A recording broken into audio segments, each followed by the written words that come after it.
Olá pessoal, tudo bem com vocês? Hoje nós vamos dar continuidade aos nossos estudos sobre a ginástica de conscientização corporal. Antes de nós começarmos a explorar as modalidades, as características específicas dessa ginástica, nós vamos entender um pouco como é que o nosso corpo se relaciona com ela, através do funcionamento de alguns elementos do sistema esquelético.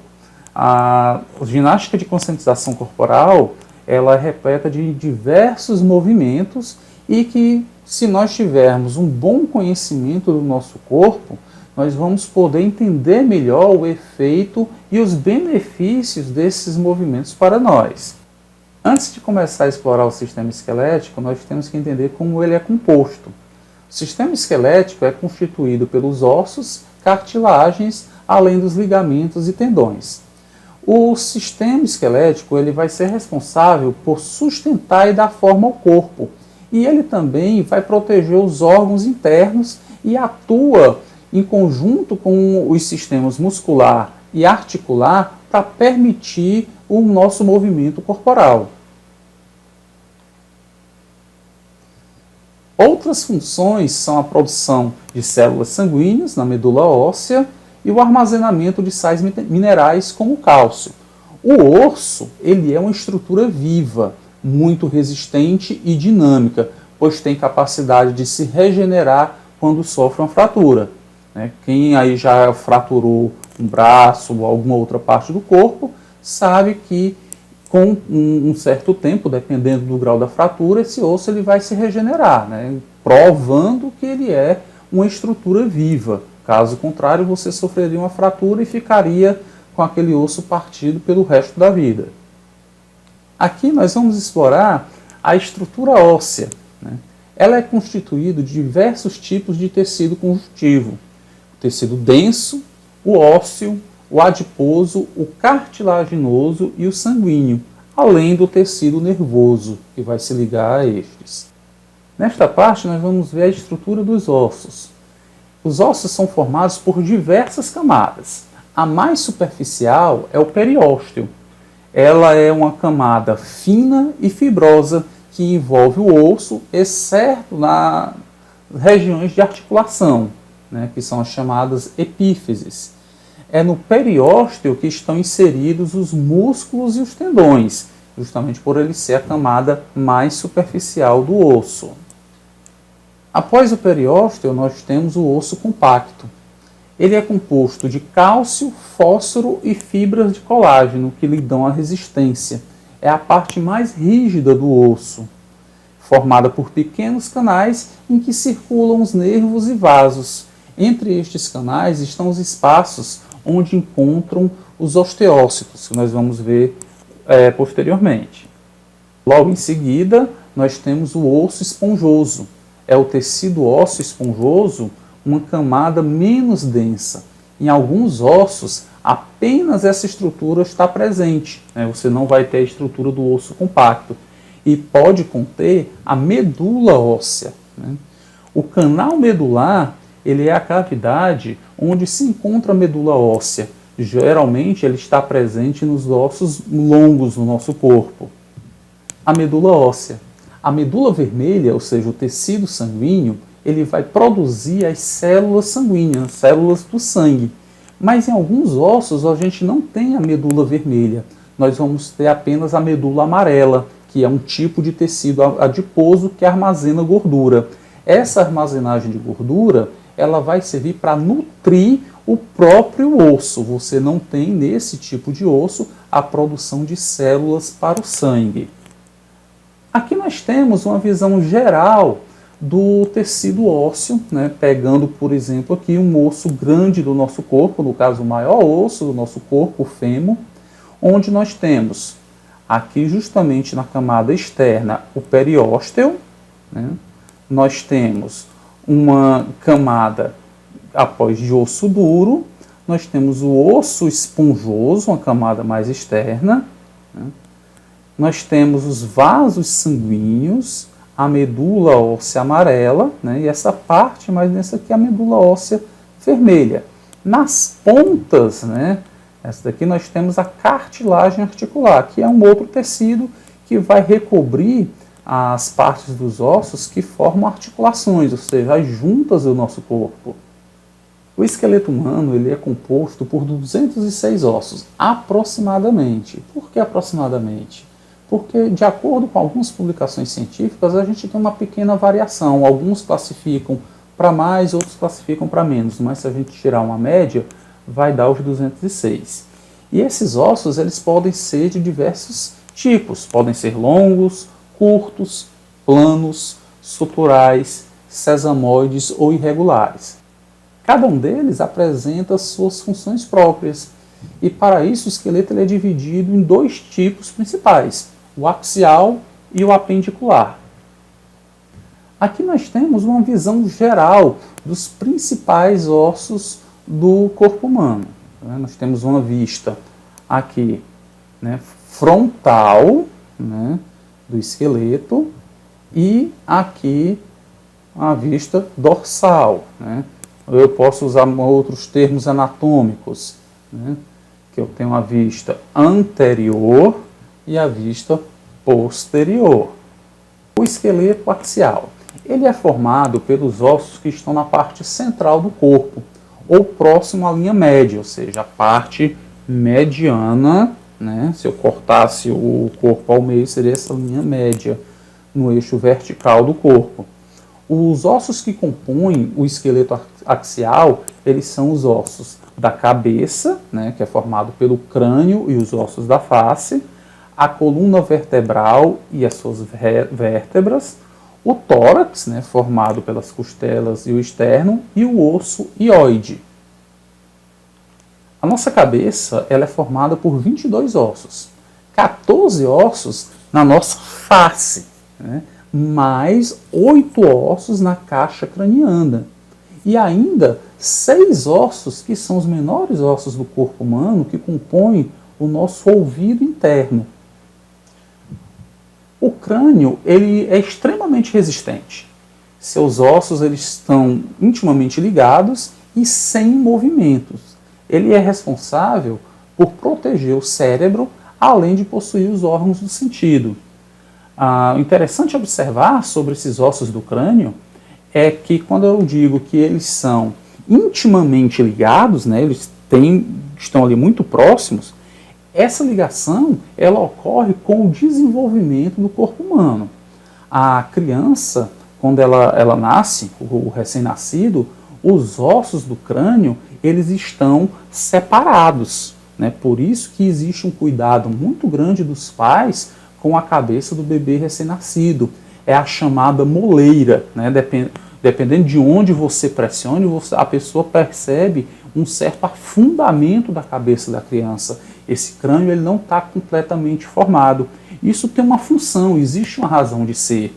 Na hora do parto, essa cabeça ela precisa se deformar um pouco para que ela passe pelo canal vaginal da mãe e seja realizado o parto. Por isso que não só o crânio, mas algumas outras estruturas do nosso corpo, elas estão com ossos um pouco separados, que à medida que o bebê ele vai crescendo, vai se desenvolvendo, esses ossos eles vão se juntando e vão ficando mais rígidos até completar todo o desenvolvimento deles.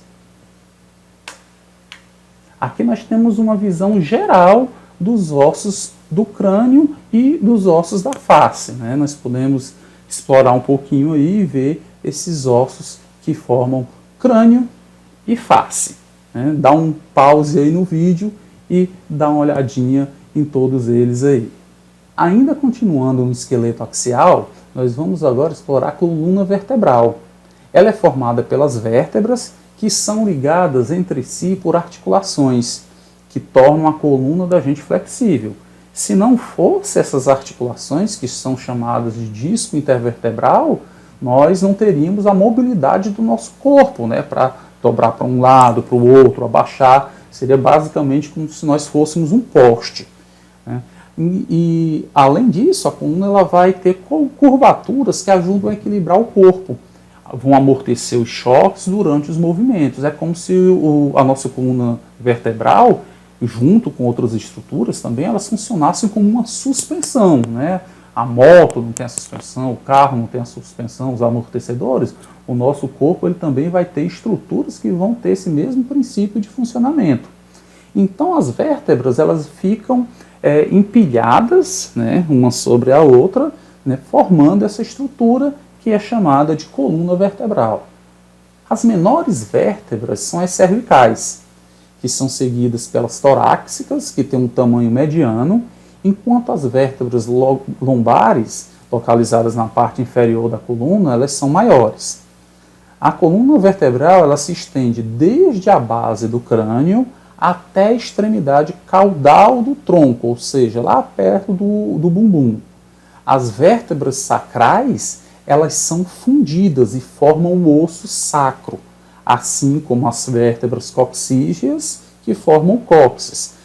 Esse aí é outro exemplo de estrutura do nosso corpo, que quando nós nascemos, ele apresenta uma separação e à medida que a gente vai se desenvolvendo, eles vão se fundindo. E essas duas estruturas aí, das vértebras sacrais e das vértebras coxígeas, elas também são uma das razões daquele número lá 206, ele não ser um número absoluto, ele ser um número variável. Porque em algumas pessoas você não tem uma fundição de todos esses ossos, né, tanto os sacrais como os ossos do cóccix. Então, tem algumas pessoas que fundem essas regiões parcialmente, outras totalmente. Então, de uma pessoa para outra, se você fosse contar ali aqueles ossos, você ia ter uma diferença, né? Em uma pessoa, e aquilo ali ia estar formando tudo uma estrutura só, e em outra, ali teria estruturas diferentes, porque não estava tudo ali transformado em um único osso. A pelve ela é a base da nossa coluna vertebral. É onde os membros inferiores se articulam, ou seja, é a região do nosso quadril. Superiormente, ou seja, aqui para cima, a coluna ela se articula com o osso occipital do crânio e inferiormente, ou seja, lá na parte de baixo, com o osso ilíaco. Falei que a coluna vertebral ela é formada pelas vértebras, né? Então, nós vamos ter 24 vértebras independentes, né, que estão ali separadas, e 9 vértebras que estão fundidas, que são aquelas vértebras do sacro e do cóccix. Lembrando que tem aqueles casos de pessoas que não fundem completamente essas vértebras nessas regiões. Vamos começar de cima para baixo, né? Eu disse que a coluna em cima ela se articula com o osso occipital do nosso crânio, né? Então, começando ali, nós temos a região cervical. Ela é composta por 7 vértebras, sendo que a primeira e a segunda, elas têm um nome próprio. A primeira vértebra se chama atlas e a segunda vértebra, ela se chama axis. E essa região cervical, ela serve para favorecer os movimentos do crânio, né? Rotação, você abaixar e levantar a cabeça, girar esses movimentos da cabeça.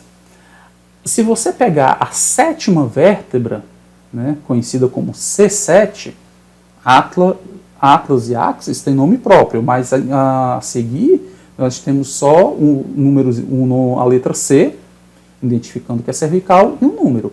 A C7 você consegue identificar ela facilmente. Se você pegar sua mão e descer aqui, né, pela sua coluna, você vai ver que na região do pescoço vai ter uma vértebra que ela se destaca, né? Em pessoas mais magras, você vê de longe aquela protuberância aqui na região do pescoço, né? Então, aquilo ali é a vértebra C7. Né? Um detalhezinho para vocês observarem aí, né? Vamos lá. Passa ali a mão para você ver como tem uma parte aqui que você consegue sentir bem mais do que as outras. Sentiu? Localizou a sua vértebra C7. As vértebras torácicas ou dorsais, elas são 12 e se articulam com as costelas, né? Da mesma forma que as cervicais, elas são identificadas por uma letra e o número dela. No caso, a letra T mais o nome. Não tenho nenhuma na região torácica com nome próprio. Nome próprio só C1 e C2, ou seja, Atlas e Axis. As vértebras lombares são 5 vértebras, são as maiores do nosso corpo e são as que suportam mais peso. Então, aqui nós temos a localização do conjunto de vértebras no nosso corpo. Nós temos aqui, né, a região em destaque verde aqui são as vértebras cervicais, em seguida eu tenho as torácicas, as lombares, ó, veja como elas já têm um tamanho maior, e aqui eu tenho as vértebras que formam o sacro e o cóccix. Ó, vejam aqui, eu não tenho essas subdivisões aqui, ou seja, isso daqui está fundido em um só osso, né? Desvios posturais. Aí a gente começa a fazer uma relação direta com a ginástica de conscientização corporal. Ginástica de conscientização corporal, uma das grandes vantagens dela é promover o fortalecimento dos tecidos e prevenir desvios posturais, né? Eu já havia falado que a coluna vertebral ela apresenta algumas curvaturas, né? As principais delas são a cifose, que se localiza na região torácica, e a lordose, que fica localizada lá na região lombar. Se a gente vai acumulando maus hábitos de posturas ao longo da vida, essas curvaturas podem sofrer um desvio anormal, né? E até mesmo causar o rompimento daquele disco intervertebral que divide uma vértebra da outra. Nesse caso, a gente começa a desenvolver algumas doenças posturais, que é a hipercifose e a hiperlordose. Nós temos aqui a visão, né, várias vistas, de como é uma coluna vertebral normal, saudável.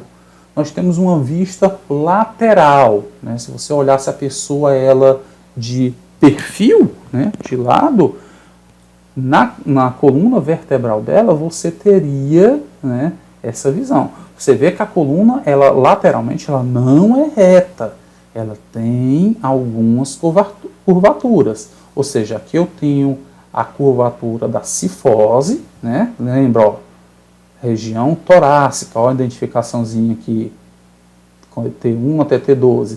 E eu tenho a lordose, né, na região lombar, né, L1 até L5.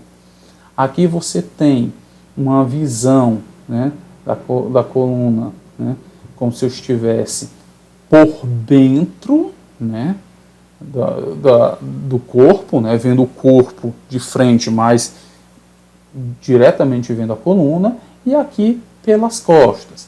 Olha os termos técnicos, né? Falei termos populares aqui, mas aqui eu tenho uma versão lateral, dorsal e ventral, certo? Principais tipos de desvios posturais que nós vamos ver são 3. Né? A hipercifose, ela é o aumento pronunciado e anormal da cifose, né? A curva torácica da coluna vertebral.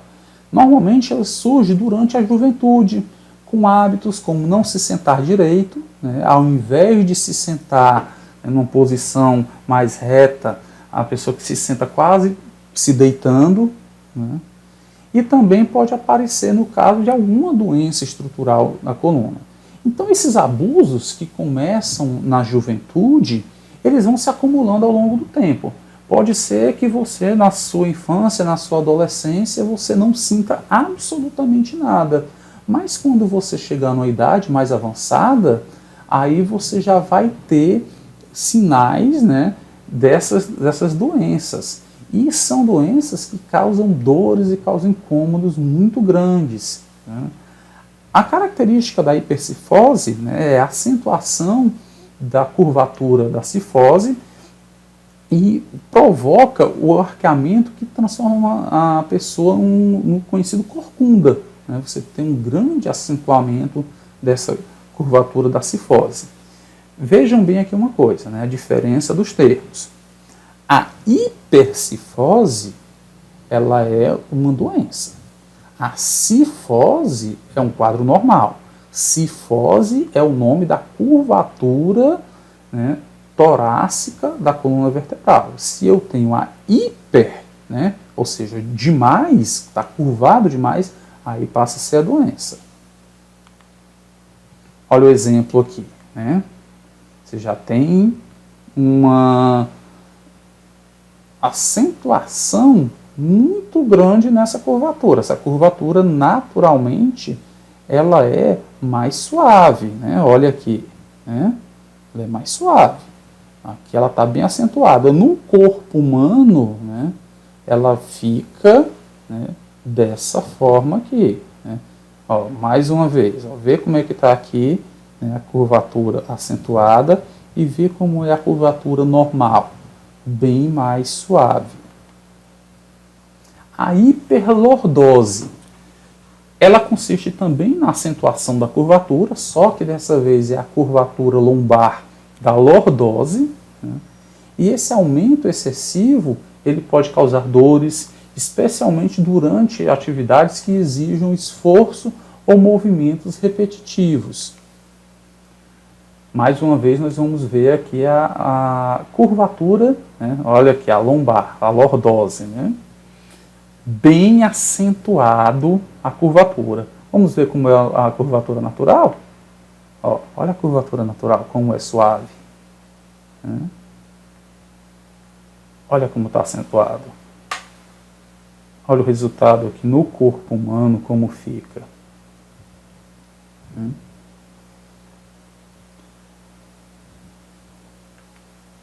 Mais uma vez aqui é natural. E o desvio postural mais comum que nós temos é a escoliose.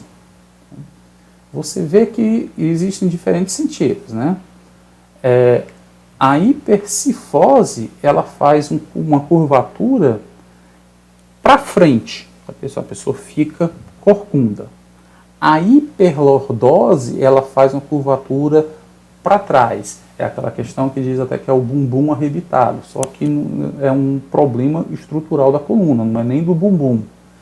A escoliose, ela acentua curvaturas de forma lateral, né?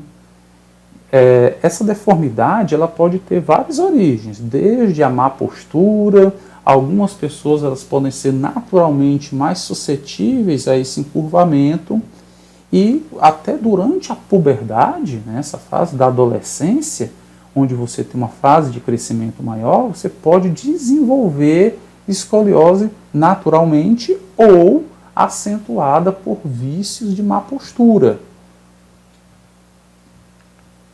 Então, olha aqui um exemplo da escoliose.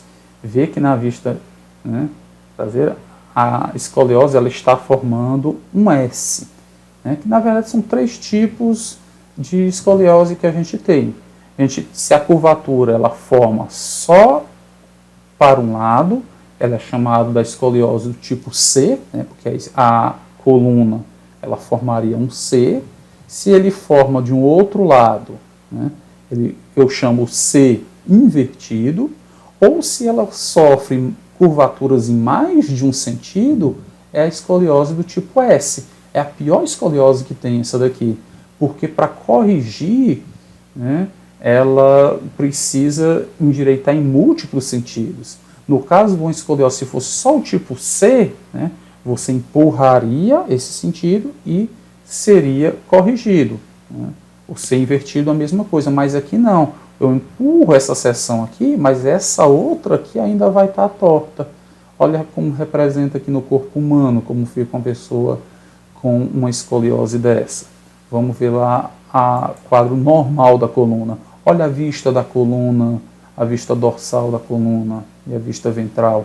A coluna, nesse aspecto de visão, ela é reta, né? Ela não é totalmente curva, né? Ela tem as curvaturas, você vendo de perfil, você vendo de lado, mas de costas, a coluna naturalmente ela é para ser reta. Em casos seríssimos de escoliose, o tratamento ele consiste numa cirurgia, ou seja, onde é rasgado lá no corpo, né? Rasgado não, né? É cortado cirurgicamente toda essa região da coluna e é feito o alinhamento da coluna com os fixadores de metal.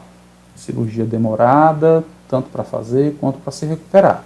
Em casos mais leves, é utilizado aquele colete estrutural, que ele vai, né, manter a orientação da coluna sempre na mesma posição e espera-se que ali naturalmente a coluna ela vá se alinhando. Mais uma vez, ver como é aqui com a escoliose e ver aqui como é, né, como deve ser a vista natural. Vamos agora explorar a última parte do esqueleto axial, que é o tórax. O tórax ele é constituído por 12 pares de costelas, que são ligadas umas às outras pelos músculos intercostais. São ossos do tipo chatos e encurvados. As costelas elas se movimentam durante a respiração. À medida que você inspira e expira, essas costelas elas vão se movimentar para permitir justamente que os seus pulmões eles inflem e desinflem. E as costelas elas são ligadas também às vértebras torácicas na sua parte posterior, ou seja, nas suas costas.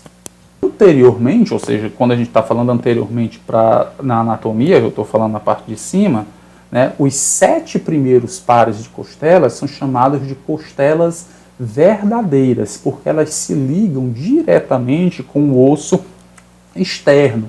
Né?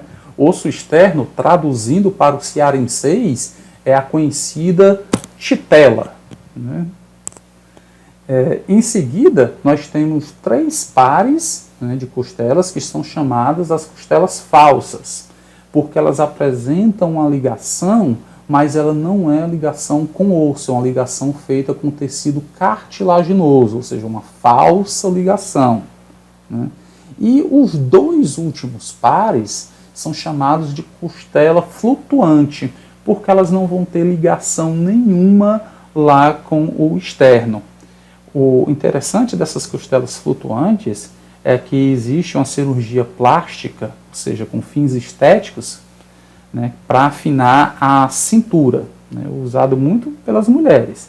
Essa cirurgia ela consiste na remoção dessas costelas flutuantes. Então, aquelas mulheres que se sentem, né, tão retas quanto uma tábua, querem ter ali uma cinturinha, vão lá no cirurgião plástico, né, e ele retira essas costelas flutuantes. Aí a mulher sai lá com aquela cinturinha minúscula. Né. O osso externo, esse osso que eu falei, né, a titela, ele é um osso plano, né, que liga as costelas por meio de uma fina cartilagem. Lá nas costelas falsas, né, você pega todas as costelas por meio de um único tecido cartilaginoso. Aqui é uma visão geral do nosso tórax. Vê aqui, ó, o osso externo, que eu disse, e aqui nós temos, né, as costelas verdadeiras. Né, elas vão se ligar lá ao externo. As costelas falsas. Por que falsas? Ó, vê que ela não se liga diretamente. Ela tem o tecido cartilaginoso ligando aqui, mas a partir de um único ponto de ligação. Não é como as verdadeiras que vão se ligando diretamente. E aqui, né, as flutuantes, que não se ligam de jeito nenhum. São essas aqui que são removidas lá na tal cirurgia para afinar a cintura. Finalizando aqui o nosso esqueleto axial, nós temos o ocioide. É um osso não muito falado, né? Ele não é uma celebridade entre os ossos do esqueleto axial, mas é muito importante. O ocioide ele é um ossinho pequeno em formato de U que serve como ponto de apoio para os músculos tanto da língua quanto do pescoço. Ou seja, para que eu tenha movimento, eu preciso ter um trabalho em conjunto sempre de músculos e ossos. Todo músculo ele vai precisar estar ligado a um osso, seja direta ou indiretamente, para que exista o efeito de alavanca e assim exista um movimento.